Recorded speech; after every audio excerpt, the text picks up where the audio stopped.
Friends, good evening. ఎలా ఉన్నారు? బాగున్నారా? నేనైతే బాగున్నా. మీరు బాగున్నారండి? మా పుట్టిగాడు తుమ్మాడు. ఇది కూడా చక్క మన పొలంలోకి వచ్చామని జీవితం ఎంత బాగుందో చూడండి, ఎంత ఎదిగిందో. ఈ వర్షాలకి జల్లుకి భలేగా చక్కగా తయారైంది చూసారండి.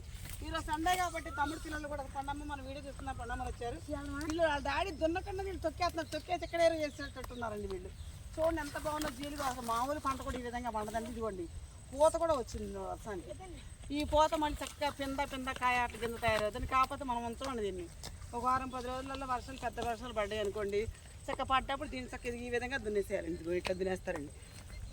ఇలా దున్నేస్తే చక్కగా అది కుళ్ళిపోద్దండి. లోపల నీళ్లు పెట్టిన తర్వాత మళ్ళీ మనం వీల్స్లో పెట్టి తొక్కించి నాటేస్తారండి. ఈ విధంగా మనం ఆ పల్లెటూర్లలో ఎక్కువ శాతం ఎరువు పోయిన వెళ్ళినప్పుడు ఈ విధంగా జీలుకు కానీ, మళ్ళీ పెసర కానీ, మళ్ళీ ఇంకోటి ఏంటది ఇంకుంటే ఎండాపార పంటలు ఉంటాయి కదండి, పెసర మినుము ఇట్లాంటివన్నీ కూడా చల్లుకుంటారు. అవి కూడా గుజ్జవడం కోసం చేస్తాం. ఎరువు మనం కొని వేయాలంటే ఎరువు కష్టం, గేదెలు ఒకటి లేవండి.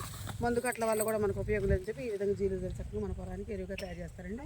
ఇక్కడ కానీ ఎక్కడ కూడా జీలు చాలా గ్రామాలలో ఇట్లా జీలు చల్లి వర్షానికి నీళ్లు ఎక్కువ పెట్టి దాంట్లో ముక్కలుగా చక్కగా తొక్కేసేసి కుళ్ళిపోద్దండి. కుళ్ళిన తర్వాత ఎరువుద్దండి. మన పొలం చాలా యూజ్ అవుతుందండి. మనకి ఆహారం కూడా చాలా బాగుంటుంది, దిగుబడి కూడా మంచిగా వస్తుంది. ఈ విధంగా మేమైతే జీలు చల్లామండి. మీకు నచ్చితే మా జీలుగు మా పొలం నాకు ఒక లైక్ అండి, ప్లీజ్ సబ్స్క్రైబ్.